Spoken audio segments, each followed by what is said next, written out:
Welcome back to the deep dive. Hello. Today, we're zeroing in on one specific source, an analysis that actually just came out today from Politico. That's right. And this piece, it really digs into what it reports as evolving views from a political figure concerning Ukraine and Vladimir Putin. Right. And just to be clear up front, our aim here isn't about the politics itself. We're strictly focused on understanding what this particular Politico analysis reports, what it says about these positions changing over time. Exactly. We're unpacking the source's take. What key points does it make? And why does it say this reported evolution matters? Okay, so the Politico piece describes what it sees as a pretty significant reported change, both in tone and, well, substance. Yeah, regarding these specific foreign policy points. So let's start there. What does the analysis describe as the earlier reported stance on Ukraine and Putin? Well, Politico's analysis looks at earlier statements, things that reportedly showed a certain skepticism Yeah. towards traditional alliances. Skepticism about commitment levels, say, to places like Ukraine. That seems to be the angle, yeah. The source highlights rhetoric that, according to its analysis, sometimes sounded like maybe admiration for Putin, or at least a reported willingness for direct talks. Kind of framing foreign policy more transactionally, like deal by deal. Exactly. That's how the source puts it. Less about these big geopolitical alignments, perhaps. Okay. And then where does the article report that these stated positions shifted? So the analysis notes a reported change, particularly after the full-scale escalation in Ukraine.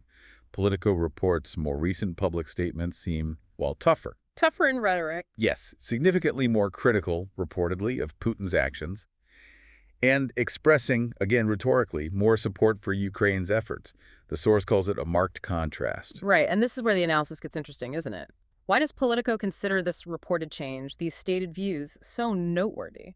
Well, what the source finds compelling is the reported link, the timing, between major events, specifically the war escalating, and these reported changes in public statements. So it's the correlation they're pointing out. Precisely. The article doesn't claim to know the exact reason for the reported shift. It floats possibilities, Such as? such as maybe a genuine change of heart influenced by events, or perhaps a strategic move adapting to the new global situation, or maybe it's about political pressures, domestic or international.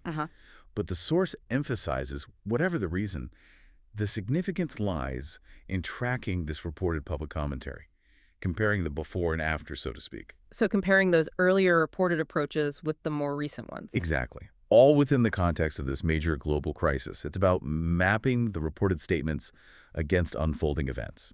Okay, so it really sounds like the article is drilling down into the documented public record, the statements themselves, and how they seem to line up or not with the conflict's timeline. That's the core of it. The source dives into that reported record and highlights what it sees as a key contrast between different periods, framing that contrast as, central to analyzing these big foreign policy questions. All right, so let's quickly recap the Politico analysis we've discussed.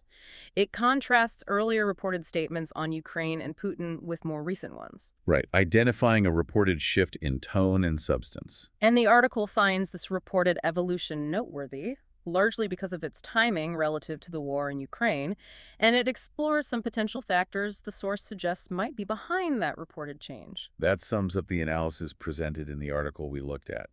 Our deep dive was strictly about relaying that specific source's findings and analysis. And for you, our listener, thinking about this deep dive into the Politico piece, it really shows how news sources report on and analyze these kinds of reported shifts in political stances, especially when major world events happen. Right. Understanding how sources like this one analyze these reported changes and what they flag as significant is, well, it's pretty key to staying informed. So maybe a final thought for you to ponder. Based on this type of source analysis, what does scrutinizing these reported shifts based purely on public statements, as reported by outlets like Politico, suggest about the real complexities? The challenges in trying to truly track and interpret political positions when the world is changing so fast. Something to keep in mind as you come across more reporting like this.